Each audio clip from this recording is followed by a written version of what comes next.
नमस्कार, वंदे मातरम। मैं हूं श्यामगिरी। आप देख रहे हैं हमारा चैनल मुद्दा भारत का। मुद्दा भारत का यानी मुद्दा आपका। आज का हमारा मुद्दा है राज ठाकरे के ऊपर। राज ठाकरे जी क्या युति करेंगे या लड़ेंगे, इसी पर हम बहस करेंगे थोड़ा हमारे सहयोगी अनिल थत्ते जी से।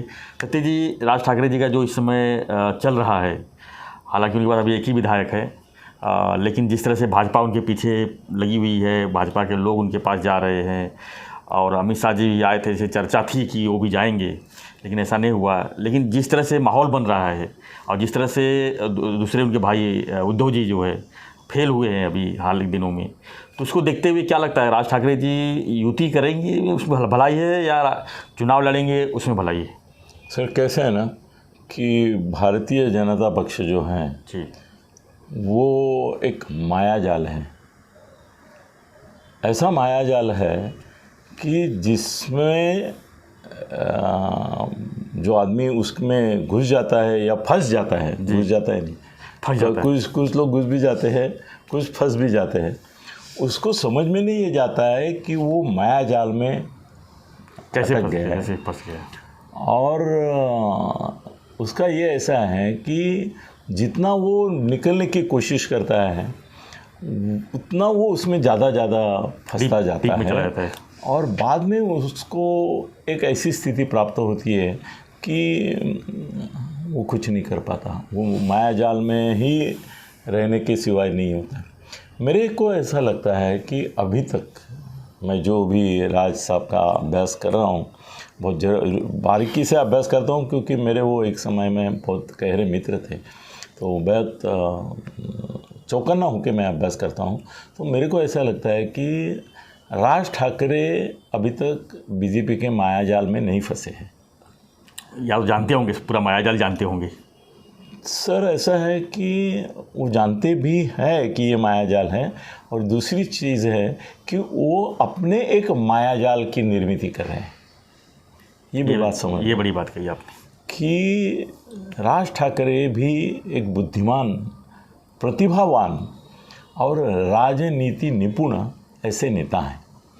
वो जानते हैं कि ये मायाजाल यहाँ पे है, और ये मायाजाल मेरे ऊपर अभी डालने की कोशिशें चालू है, मगर उनको ये भी तथ्य मालूम है कि मैं इस मायाजाल में अटक जाऊंगा तो मेरा क्या होगा। देखो, हम अभी इनके ऊपर गद्दारी का आरोप लगाते हैं। किसके ऊपर? उद्धव ठाकरे के ऊपर, कि 19 में उन्होंने राष्ट्रवादी और इसके साथ गए। मगर सर, 2014 में युति शिवसेना के साथ जो थी वो किसने तोड़ी थी? भारतीय जनता पक्ष ने तोड़ी थी। उन्होंने बहुत बहाना बनाया कि भी 2 जगह पे ही बाकी रह गया था, पूरा तो ऐसा हो ही गया था हमारा लगभग। उद्धव जी ने युति तोड़ी। आखिर तक लोगों को ये पता नहीं चला कि युति उद्धव जी ने तोड़ी या बीजेपी ने तोड़ी। सर, ऐसा है कि अगर 2 ही जगह पे प्रॉब्लम था और उसके लिए इन्होंने युति तोड़ी, ऐसा आप आरोप करते हैं बीजेपी वाले, तो क्या बीजेपी का मन इतना बड़ा नहीं हो सकता था कि 2 चीज़ें, अरे यार 2 क्या 4 ले लो, अपनी युति 25 साल से है तो हम ये बना के रखेंगे, चलनी चाहिए, ये युति बना के रखेंगे। 2 चीज़ क्या है, हम 10 बाद में विधान परिषद में ले लेंगे। तो उनको जब आप उंगली उठा रहे हो कि 2 सीट, तो उन्होंने समझो 2 सीट के लिए तोड़ी, आपने क्यों तोड़ने दी?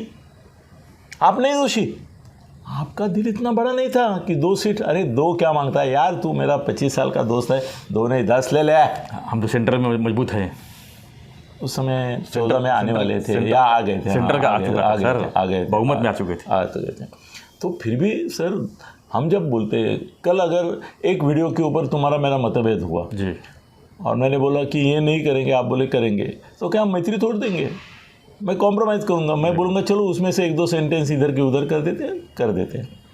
मगर इन्होंने युति तोड़ी 14 में, तो ये भी कोई इनकी नीयत बहुत साफ़ है ऐसा नहीं है।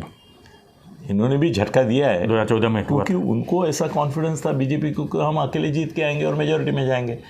बाद में ऐसा हुआ कि उनको उनके चुनावों का रिजल्ट आने के बाद पता चला कि हम अकेले नहीं आ सकते। तो फिर उसमें और एक मायाजाल आगे बढ़ा, वो था शरद पवार का। उन्होंने बोला कि आपकी सरकार गिरनी नहीं चाहिए, आपकी सरकार जाएगी तो फिर से चुनाव होंगे, वो महाराष्ट्र को ये नहीं होंगे, इसलिए हम आपको सपोर्ट करते हैं। बाहर से समर्थन करते हैं आपका? हाँ, नहीं सपोर्ट करके आपकी सरकार नहीं गिरेगी, ये देखते हैं। अब राष्ट्रवादी ने उनकी सरकार गिरने नहीं दी, फिर भी बीजेपी ने राष्ट्रवादी के साथ समझौता किया, सरकार बनाई नहीं बनाई, बचाई सरकार, मगर बनाई नहीं सरकार। वो बनाई किसके लिए? जिनके ऊपर उन्होंने आरोप किया था कि 2 सीट के लिए उन्होंने युति तोड़ दी, 14 साल की बात कर रहा हूँ मैं, उसके साथ बनाई 2 महीने बाद। 2 महीने बाद। मतलब ये क्या चीज़ है सर कि आप उनके ऊपर ये आरोप करते हैं? तो सर उद्धव जी ने अनुभव किया है, राज ठाकरे ने भी वो अनुभव किया है। सर राज ठाकरे का कैसा है ना, एक तो उनका स्वभाव उद्धव जैसा नहीं है। उद्धव क्या है, सौम्य है, थोड़े दबाएंगे तो दबने वाले भी हैं। उद्धव को किस तरह से दबाया जाता है ये जानने वाले 3 लोग हैं। उनमें से एक है संजय राउत, दूसरा है मिलिंद नार्वेकर और तीसरा है देवेंद्र फडणवीस। ये 3 लोग जानते हैं कि उद्धव के कहाँ पे उसके सर हर एक राक्षस का जो प्राण रहता है किसी पोपट में रहता है, तो इनके प्राण किस में हैं, जहाँ पे अगर पकड़ लिए गर्दन वो हो जाएगा इनका, उद्धव जी का। वो जानने वाले 3 ही लोग हैं। तो ऐसा हो गया कि 2 लोग पोपट के साइड में उनके साथ खड़े हो गए। अगर ये तुम्हारा मिलिंद नार्वेकर और संजय उद्धव जी को ये बोलते थे ना, ये 2 ही, कि चलो नहीं बीजेपी के साथ युति करते हैं, मुख्यमंत्री की जो बात है वो ऐसा करते हैं कि अभी इन्होंने बोला है ना मी पुनाइन 2.5 साल पहला 2.5 साल उनको दे देते हैं, या तो अभी एक डिक्लेरेशन करेंगे कि पहले 2.5 साल उद्धव जी रहेंगे, बाद के 2.5 साल ये रहेंगे, ये एग्रीमेंट डिक्लेयर कर देते। बातचीत तो करते ये दो अगर उनके बोलते कान में तो वो मन में बात जाती थी और हो सकता था। फडणवीस का बोलना काम नहीं आया कि 2 वर्ष से वो कोर्ट में से निर्णय होता है ना, 3 न्यायाधीश बैठे रहते हैं, उसमें से 2 अगर ये साइड में गए और एक यहाँ रह गया, कई मामले ऐसे आते हैं ना कि एक अलग होता है, तो वैसे फडणवीस अलग थलग पड़ गए, इसलिए वो इनके साथ गए। अभी सर ऐसा है कि राज ठाकरे जो हैं वो उद्धव को जानते हैं, उद्धव के बारे में वो बोल भी चुके हैं कि विश्वास ठेवण्यासारखा तो माणूस नाही। अभी उद्धव के बारे में वो बोले हैं, बाद में मोदी के बारे में एक बार वो बोले मोदी जैसा महान नेता देश में नहीं, बाद में 19 की चुनाव में वो उद्धव जी अपने तुम्हारे राज साहब ये भी बोले कि इतने जैसा लहान नेता भी नहीं है। उसको क्या क्या बोले हैं वो भी हमने देखा है। तो अभी ऐसा है कि उनको भी सर अपने को याद रहते तो उनको याद नहीं रहता होगा कि मैंने इसके बारे में क्या बोला, इसके बारे में क्या रहा है। और राजनीति में क्या होता है ना सर, ऐसा करना पड़ता है कि एक ये था मरकट था, मंकी था, आप क्या माकड़ बोलते, बंदर बोलते हैं, बंदर। तो वो एक मगरमच्छ के पीठ पे बैठ के उस पार जा रहा था, तो जैसे मगरमच्छ बीच में आ गया तो उसने बोला कि मुझे तेरे को खाना है और नीचे तो कालीज खाना है तुम्हारा, ये क्या बोलते हैं लिवर कलेजा खाना है। तो वो बोला अरे पागल, पहले बोल देता तो मैं साथ में लेके आता था, मैंने अभी कालीज मेरा वो झाड़ पे रख दिया, चलो वापस जाते हैं, कालीज लेके आते और तुमको दे देते हैं। वो मगरमच्छ था, वो उद्धव जैसा था, वो घूम गया, बाजू में गया, उसने बंदर ने ज़मीन पे छलांग लगाई और बोला पागल जा अंदर, ऐसा कालीज मेरे हृदय से निकल के क्या ऊपर रहता है क्या। तो सर ये उसके लिए मराठी में एक कहावत है, सुसरीबाई तुझीच पाठ मऊ, मतलब वो उसको स्तुति भी करता है कि सुसर के मतलब ये मगरमच्छ की पीठ कितनी टेढ़ी मेढ़ी होती है, मगर अभी उसके ऊपर वो बैठा है, थोड़ा देर उसको पहुंचने तक बैठना है, तो जाते जाते उसको गाना गाता है, वो कालीज लेने के लिए, कलेजा लेने के लिए जाता है, भाई सुसरीबाई तुझी पाठ मऊ, ऐसा तुम्हारा पीठ एकदम नरम। हाँ, तो अभी क्या है ना, राज भी बाप आदमी है ये इसमें, तो वो क्या कर रहे हैं कि अभी उनको मालूम है कि मेरा अपना कुछ वजूद स्थान जो है वो अभी प्रस्थापित नहीं हुआ है। अभी उनको इतिहास में जाके बोलना पड़ता है कि 2009 में आम्ही काय केलं. जब वो बोलते हैं कि 2009 में मेरे 13 आमदार चुन के आए थे, मैंने 25 कांग्रेस के गिराए थे, मेरे इतने नगर सेवक आए थे, तो वो जब बोलते हैं तो उनके अभिमान को पहली ठेस वहाँ पहुँचती है. फिर लोग बोलते हैं फिर 14 में क्या हो गया, फिर 19 में क्या हो गया. लोग पूछेंगे बिल्कुल पूछेंगे. कुछ तो लोग कहेंगे, लोगों का काम है कहना, तो वो कहेंगे. तो राज साहब को अभी ऐसा है कि उनके पास इतिहास है, वर्तमान नहीं है. फ्यूचर बनाना है. वर्तमान जो है उसके आधार पर वो भविष्य की नीति जो कर रहे हैं उसके लिए उनके पास विश्वास है, मगर आत्मविश्वास नहीं है.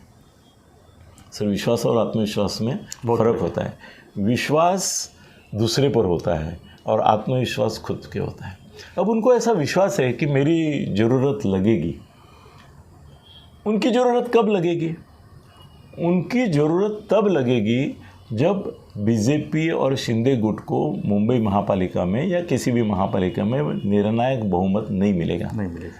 तो अभी बीजेपी ये सोच रही है कि भाई ये जो है राज ठाकरे वो अपने साथ आएंगे तो सीट मांगेंगे और सीट भी उनकी इज्जत के हिसाब से मांगेंगे. राज ठाकरे है ना, वो बोलेंगे वो उद्धव ठाकरे, मैं राज ठाकरे हूँ, उसको कितना दिया था आपने, उतना मुझे चाहिए. मैं अभी शिवसेना के 50%, ऑलमोस्ट 50. वो तो दे ही नहीं सकते क्योंकि शिंदे गुट को भी साथ में लेना है.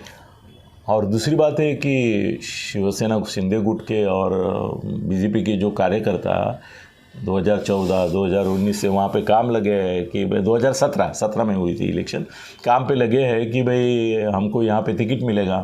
ठोठ वो शिमगा करेंगे ना, गाली भी देंगे कि भाई हमने काय के लिए 5 साल 17 से 22 तक क्यों काम किया, अभी आप उसको सीट दे रहे, हम देखते हैं अभी तुमको, भले कांग्रेस वाला आ जाए मगर आपको गिराएंगे.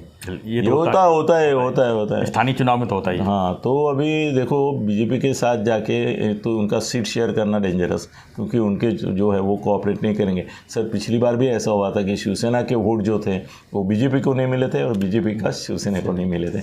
वो होता ही है, मन से हो गया था. तो मनसे का भी अभी प्रॉब्लम ये है कि भले वो इनके साथ जाए, मनसे को उत्तर भारतीय वोट नहीं मिलेंगे, गुजराती वोट नहीं मिलेंगे, पर प्रांतीय वोट कोई भी नहीं मिलेगा. पर प्रांतीय 10% मिलेंगे, चलो थोड़ा छूट देते हैं.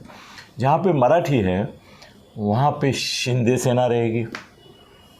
जब बीजेपी भी शानी है, वो वहाँ जहाँ मराठी मेजॉरिटी है वहाँ का उम्मीदवार क्या उत्तर भारतीय देंगे ना, वो मराठी देंगे. बिल्कुल. तो एक उम्मीदवार रहेगा शिंदे और इनका शिवसेना का उम्मीदवार मराठी रहेगा. इनका उम्मीदवार तो मराठी ही होना है. तो 2 मराठी आपस में लड़ेंगे. फिर कांग्रेस वाले भी सोचेंगे कि चलो मराठी ही लगा देते हैं इधर, अगर उनकी पर्याप्त मात्रा में संख्या है तो मराठी लगा देते हैं. तो मराठी राष्ट्रवादी और कांग्रेस मराठी आपस में लड़ेंगे.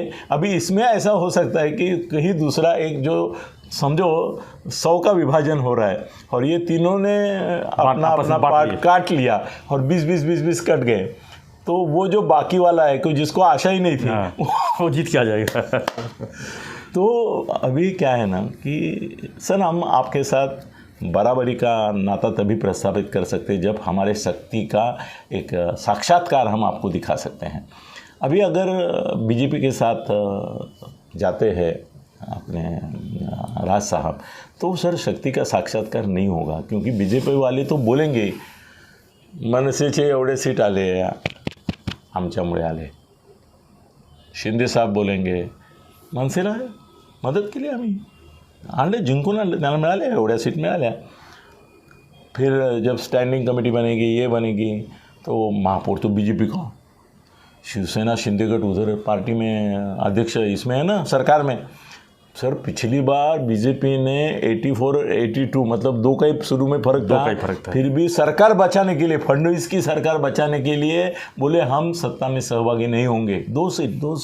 जी बिल्कुल, मैं भी देख रहा था काउंट. वो 82-84 बोले नहीं हम पहरेदार बनेंगे. फिर पहरेदार के नज़र के सामने सब चोरी हुआ, वो बात और अलग है, मगर ऐसे बोले. तो इसमें इनके हाथ में क्या आएगा? उपमहापौर पद. मनसे ने साथ में लेके गए तो भी उपमहापौर पद और कमेटी का मेंबरशिप, या तो महिला कल्याण समिति, बाजार समिति, ऐसे छोटे छोटे कुछ मिलेंगे इनको इमारत और घर बांधने का समिति कभी नहीं मिलेगा। वो अपने लिए जिसमें है वो उसमें टू करेंगे वो। तो क्या फ़ायदा है मनसे का? उपमहापौर के भाई, उपमहापौर को लेके कहाँ घूमेंगे ये? नहीं ना, नहीं। वो क्या होता है, झंडा बीजेपी का और डंडा मनसे का, उसमें क्या मजा है? इनको डंडा लेके घूमना पड़ेगा। उससे अच्छा है कि भाई वो डंडा इनके साथ लेने से अच्छा हाथ में रखो, अपनी ताकत दिखाओ, इनको भी गिराओ, इनको भी गिराओ, इनको भी गिराओ और अपना जुगाड़ कराओ। तो मेरे को ऐसा लगता है कि बड़े चतुर ऐसे जो हमारे मित्र हैं वो बीजेपी को भी भ्रम में डालते रहेंगे। गणपति बापा के दर्शन करेंगे और गणपति बापा के सामने खड़े होकर बोलेंगे ये बीजेपी, शिंदे गुट, वो उद्धव की शिवसेना, सबको पराभूत करने का बल मुझे दे, मुझे अकेले को इतना सीट मिलना चाहिए, मैं सत्ता में नहीं आ सकता मगर मेरे बगैर कोई सत्ता में नहीं आए, यही व्यवस्था करो। की मेकर श्री गणेश, जय गणेश, मुझे किंग मेकर बनाने की ताकत दो। मैं किंग नहीं बन सकता, ये तो मैं जान चुका हूँ। अभी वो मन में क्या बोले, उन्होंने महाराष्ट्र का भला वहाँ बोला, ऐसा ही होता है ना। तो जहाँ तक मैं राज साहब को जानता हूँ और बीजेपी को जानता हूँ, और मैं जितना जानता हूँ उससे ज़्यादा राज साहब उनको जानते हैं, वो बीजेपी से बात करते रहेंगे। और बीजेपी भी बात क्यों करेगी ऐसी हवा में, ये क्यों छोड़ेगी? क्योंकि राज ठाकरे एक ऐसे डेंजरस आदमी हैं कि जो अगर मुंह खोले और बोलना शुरू कर दे, सर उन्होंने 19 की इसमें मोदी और शाह की क्या क्या वाट लगाई थी, उनके बारे में क्या क्या बोले, लाओ रे तो वीडियो, लाओ रे तो वीडियो, लाओ रे तो वीडियो। सर महाराष्ट्र में ऐसा एक समय आया था कि बीजेपी डर गई थी कि क्या इनके प्रभाव से कांग्रेस और राष्ट्रवादी के हमसे ज़्यादा आएंगे क्या, यहाँ तक डर गए थे कि क्या इनका प्रभाव है। अभी उनका और बाला साहब का एक ट्रेजेडी ऐसा है, राज साहब का और उनका, कि उनके भाषण के लिए जो 2 लाख जमा होते हैं उनमें से 20,000 उनको वोट देते हैं। बाला साहब खुद कर बोलते थे कि माझ्या सभेला 5 लाख लोग येतात और 50,000 मेरे को वोट नहीं देते, ये मेरी ट्रेजेडी है। ये मनसे का भी होता है। सब लोग आते हैं, प्रभावित होते हैं, राज ठाकरे बन के बाहर जाते हैं और उद्धव ठाकरे बन के वोट करते हैं। तो राज ठाकरे उनसे समझौता करने की बातें चलाते रहेंगे, क्योंकि उसकी वजह से मनसे नेता, कार्यकर्ता और खुद उनके ऊपर भी ईडी फीडी मीडी पीडी टीडी की पीड़ा नहीं होगी। नहीं तो सर ये इतने बीजेपी वाले पहुँचे हुए लोग हैं, वो अगर उनको लगा कि इनको दबाव में लाना है तो सर किसी का भी कुछ कर सकते हैं। उनके भी लोगों को, राज ठाकरे को नहीं हाथ लगाएंगे, उद्धव ठाकरे को हाथ नहीं लगाएंगे, आदित्य को नहीं लगाएंगे, अजीत पवार को नहीं लगाएंगे, शरद पवार को नहीं लगाएंगे, मगर इनके बाकी तो बिजनेसमैन है ना, उनको हाथ लगा सकते हैं। तो मित्रों याद रखो, युति की बातें होती रहेगी बीजेपी के साथ। शिंदे और फडणवीस से ही अलग से लड़ेंगे, मनसे को साथ में नहीं लेंगे, मगर आखिर तक ऐसा आभास रखेंगे कि साथ में आ रहे हैं। इसके लिए उनका भी ये थोड़ा जो प्रहार है वो शायद हार भी बन न जाए, कम से कम प्रहार नहीं रहेगा और अलग लड़ेंगे, ये मेरा अंदाज़ा है। देखते हैं, होना ही है सर, ये तो होना ही था, ये तो होके रहेगा। धन्यवाद सत्य जी। तो हम चर्चा कर रहे थे कि राज्य जी का जो भाजपा से समझौता करेंगे, युति करेंगे या स्वतंत्र चुनाव लड़ेंगे। हालांकि जो है भाजपा जो है अगर युति की तो ठीक है, नहीं की तो यही कहेगी कि हम मनसे को जो है मराठी वोट काटने के लिए इस्तेमाल किया है, जो भी है। तो आपको हमारा वीडियो कैसा लगा हमें ज़रूर कमेंट बॉक्स पे लिखिए। वीडियो पसंद आई तो लाइक से सब्सक्राइब करना ना भूलें। धन्यवाद। जय हिंद, जय महाराष्ट्र।